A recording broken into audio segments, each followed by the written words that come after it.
Olá a todos os participantes do seminário. Meu nome é Pedro de Lima Navarro. Eu sou estudante de doutorado em História da Ciência e minha pesquisa é sobre as traduções do Origin of Species e do Descent of Man no Brasil e em Portugal. Eu vou estar apresentando aqui no evento para vocês a ética do plágio, o caso das traduções brasileiras do Origin of Species. Bom, o Origin foi primeiramente publicado em 1859 e ele teve 6 edições até 1872. E depois teve uma reimpressão em 76 que tem poucas alterações, mas ela é o texto final deixado pelo Darwin. Isso é importante para vocês agora, porque uma tradução de cada uma dessas edições, obviamente, vai ter suas variações, né? A primeira edição e a sexta tem uma diferença de umas 100 páginas de adições e correções e coisas que mudaram. Então faz bastante diferença uma tradução ser feita da primeira ou da sexta edição. Bom, o Origin é um dos livros científicos mais traduzidos do mundo, se não o livro científico mais traduzido do mundo. Ele foi traduzido para 11 línguas no tempo de vida do Darwin e para mais 36 desde que ele faleceu. É, E quanto ao português, né? Quando que isso aconteceu? É, a primeira tradução que a gente teve foi em 1913, que foi o Darwin morre em 1890, 1882, então tem bastante tempo de diferença, tem um atraso muito grande em relação à tradução do Darwin para o português. Isso se deve a vários fatores, dentre eles o consumo de cultura francesa em Portugal e no Brasil por muito tempo, né? Então o Origin era lido em francês, também tinha a ver com relação à comunidade científica desses países serem menos desenvolvidas em relação à comunidade científica da, da Alemanha e da França, né? E da Inglaterra, obviamente. Não que elas fossem piores, né? Obviamente, elas são menos, tinham menos pessoas. E também com relação ao analfabetismo, né? Do Brasil, especialmente. É,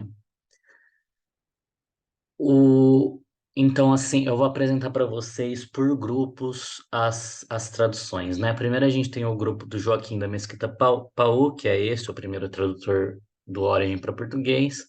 Então, essa é a primeira edição, e vocês podem ver que ela segue bastante o projeto editorial da tradução francesa do Edmond Barbier, que foi o terceiro tradutor do Origem para o francês. Então, essa foi a tradução que o Joaquim da Mesquita Paú usou, né? É uma tradução indireta a partir dessa tradução francesa aqui.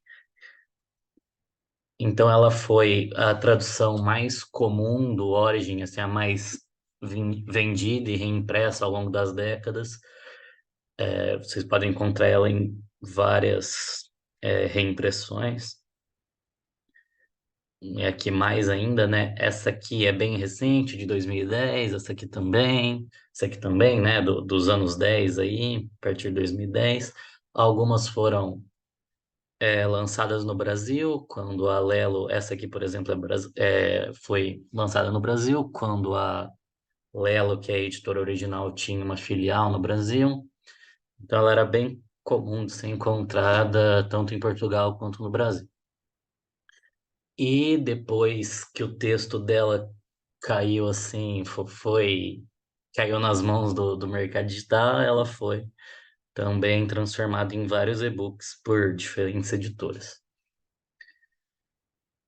Passando para o segundo grupo, que é o grupo Eugênio Amado, o tradutor Eugênio Amado, ele foi o primeiro Darwin genuinamente brasileiro. Assim, é uma tradução de 1965, da primeira edição, lembrando que a do Joaquim Paul é a da sexta edição e é indireta do francês.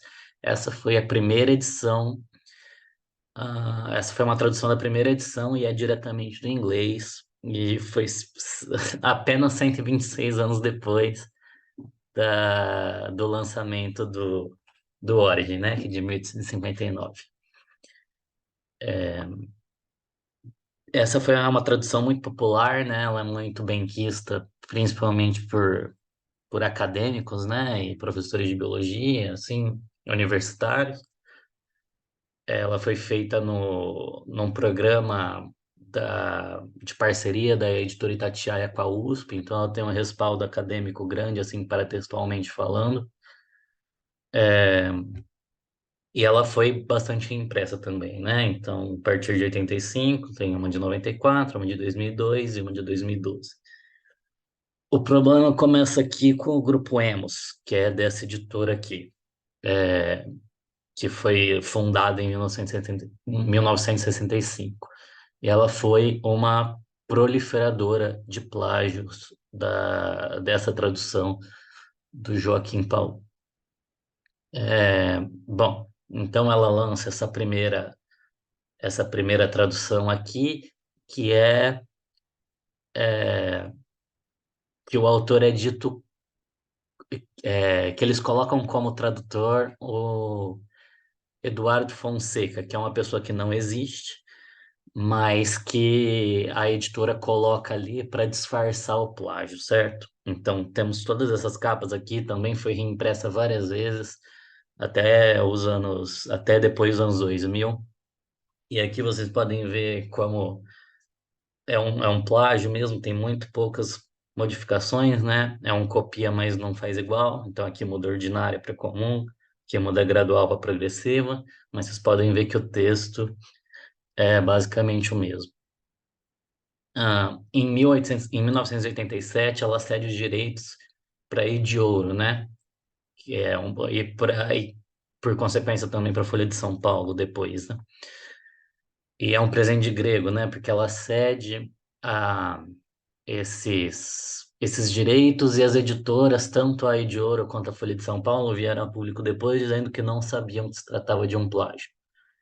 E não dá para saber, né? Se isso é verdade ou se é só uma defesa, mas a benefício da dúvida, elas não sabiam e a culpa do plágio é da Emos, né? Em primeiro grau. Então, isso foi publicado em 1987, a data é uma estimativa, e depois em 2004. Essa edição de 2004 foi recolhida do mercado após uma denúncia feita no Ministério Público pela tradutora Denise Botman, que mantém o blog Eu Não Gosto de Plágio, né?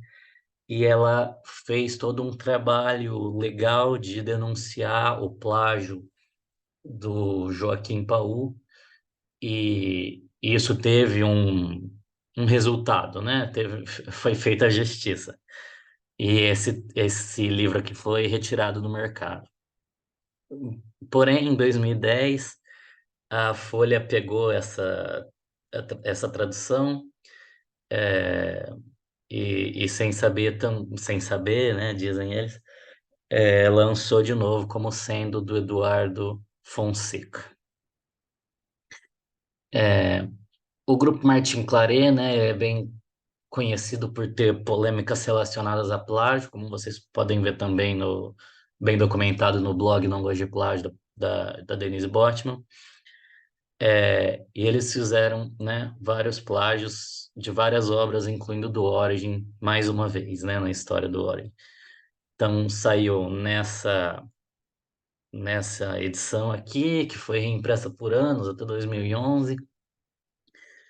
E o problema dessa edição aqui é que ela é um plágio tanto do Joaquim Paur quanto do Eugênio Amado, que eu mostrei para vocês, por isso que eu mostrei ele para vocês também.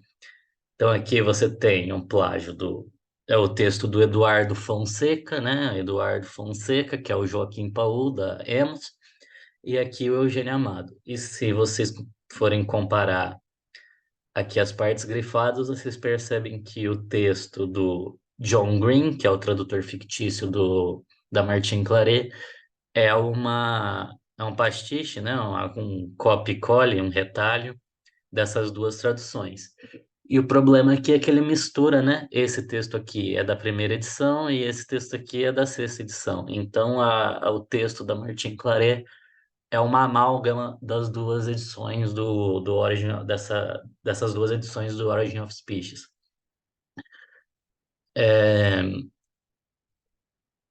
A Martin Claret teve uma retratação, né? Ela fez uma retratação na publicação de uma tradução propriamente dita, né? Do Origin, por esse casal aqui, que é o Carlos e a Ana Duarte, que foi publicado em 2014, nessas duas edições. Essa aqui é uma edição de bolso, essa aqui é uma edição capa dura, de luxo, que eles falam. E vem sendo reimpressa e é um sucesso de vendas, assim, a julgar pelos reviews da Amazon, né? Vende bastante. Em 2004, a Madras lançou uma um outro plágio, um novo plágio, da tradução do Joaquim Paul, e atribuiu a Caroline Furukawa, que, segundo investigações da Denise Botman, era a secretária da editora na época. E ela moveu um processo, isso está tudo documentado no blog da Denise Botman também. Isso também teve um problema, isso também teve uma repercussão que gerou uma retratação por parte da Madra, certo? Que foi uma tradução legítima, uma nova tradução legítima do Origin, da sexta edição, a, da Soraya Freitas. E como velhos hábitos nunca morrem, né? Em 2017, ou seja, bem recentemente, essa editora pradense lançou um novo plágio atribuído a essa pessoa que também não existe, Mia Ziegler. Também se trata de um plágio do Joaquim Paul.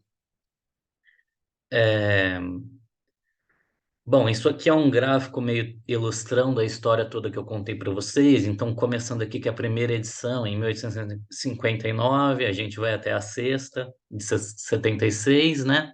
A segunda reimpressão dessa edição. Aí tem aqui a tradução do Edmond Barbier, uma segunda versão do Barbier, que é aquela usada pelo Joaquim Paul em 1913. Então, essa edição aqui dá origem a esse quadradinho da vergonha dos plágios, e todas essas outras aqui são traduções legítimas, né?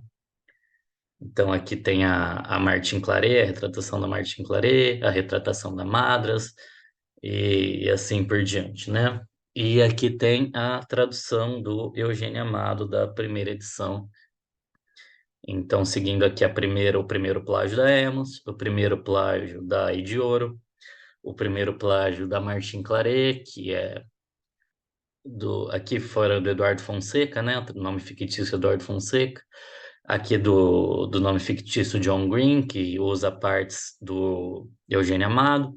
Depois da Madras, que, que usa o nome fictício da Carolina Furukawa, certo?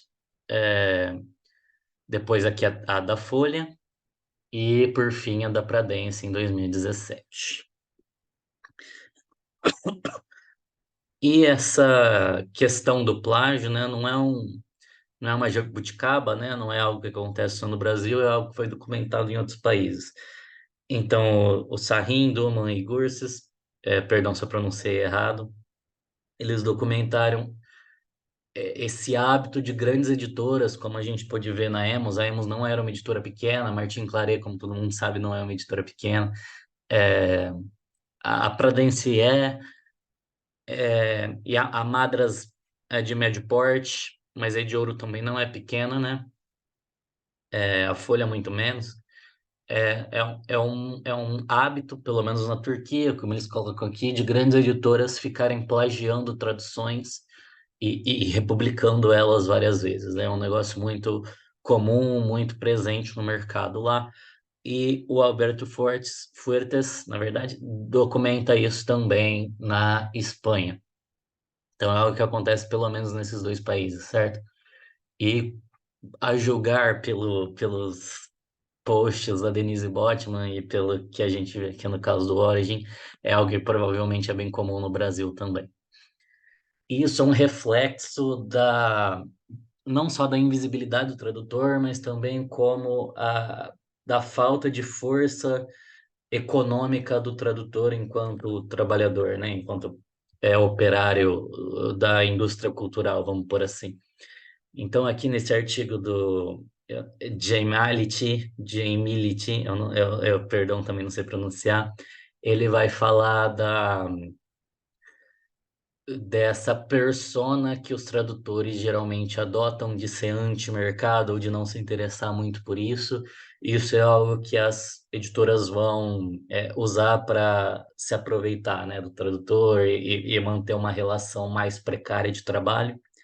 E aqui nessa pesquisa de preços e de condições de trabalho, o Lambert e Walker, de 2022, eles também chegam a essa conclusão, né, de que há uma precariedade no trabalho e o tradutor é visto como um agente menor que pode ser explorado, então o preço se mantém baixo, certo? É uma relação de exploração mercadológica e, e mesmo numa relação de plágio, em que não tem um tradutor, ou melhor, tem um tradutor que a editora se sente bem de roubar, né? De não só roubar o tradutor, mas como roubar de outra editora, certo?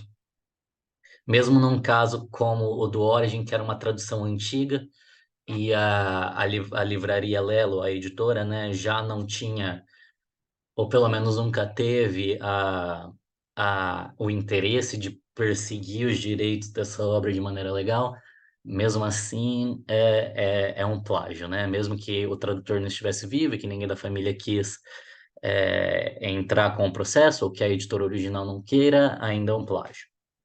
Ainda é não só um roubo do tradutor, como uma maneira de enganar o leitor, certo? E é um jeito da editora se revestir de uma aura, de um prestígio, de mercadológico, né, de venda, dizendo que ela pagou alguém, né, que ela produziu uma nova tradução. Agora eu vou falar um pouquinho sobre considerações éticas, sobre ética da tradução nos Translation Studies e como elas não abarcam esse problema do plágio, não abarcam completamente, pelo menos.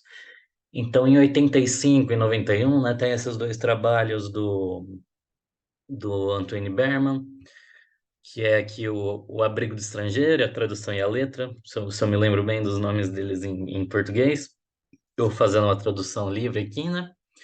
E o Anthony Berman ele vai defender a ética que o tradutor preze pela ética da estrangeiridade, certo? Que é manter no texto de chegada todas as características que tem no texto de partida e fazer com que o consumidor final, o leitor, né, que ele sinta a estrangeiridade, que ele sinta que o texto final, né, a tradução, seja diferente de um texto feito na língua de chegada, certo?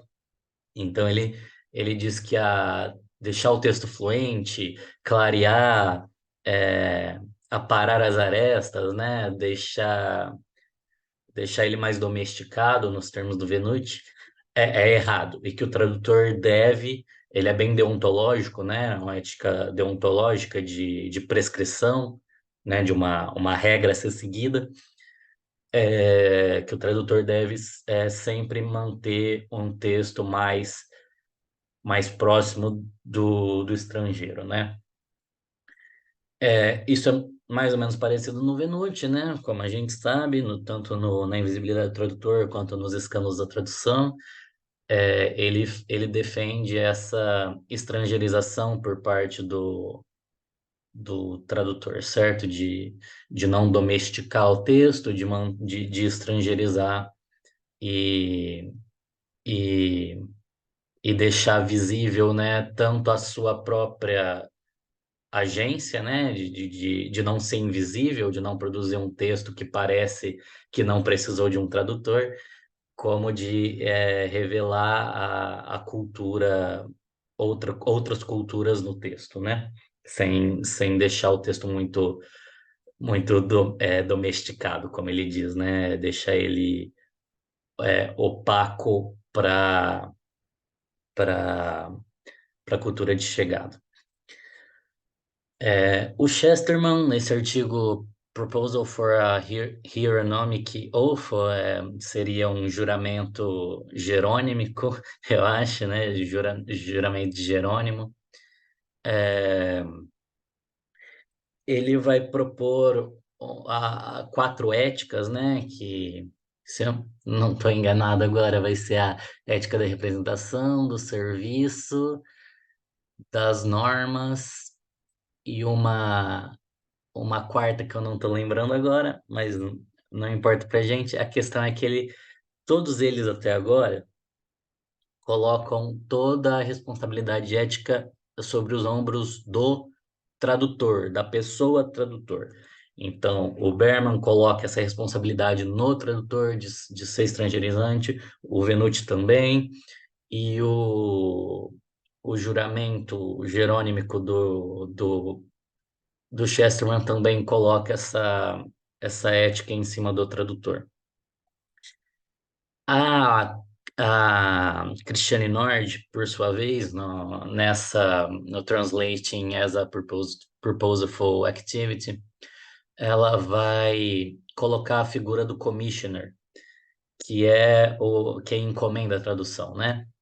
E ela vai situar a ética do tradutor em relação a outros agentes de tradução, incluindo quem encomenda, que no nosso caso aqui seria a editora.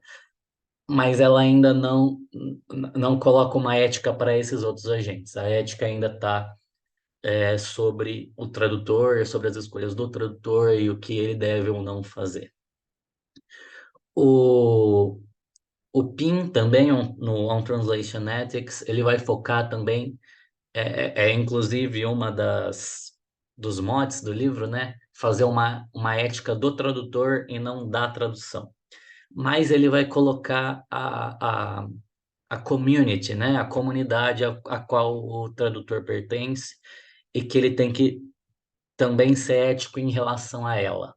Mas ele não desenvolve muito isso. A ética ainda está muito na mão do tradutor também.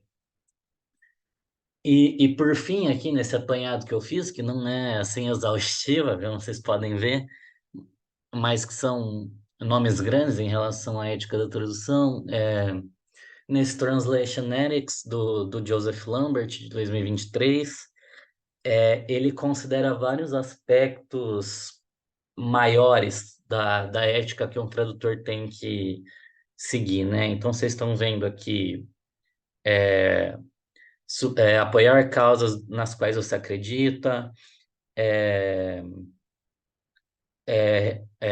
cuidar da profissão, da saúde da profissão a longo termo, se posicionar contra a injustiça, ser uma pessoa boa, né?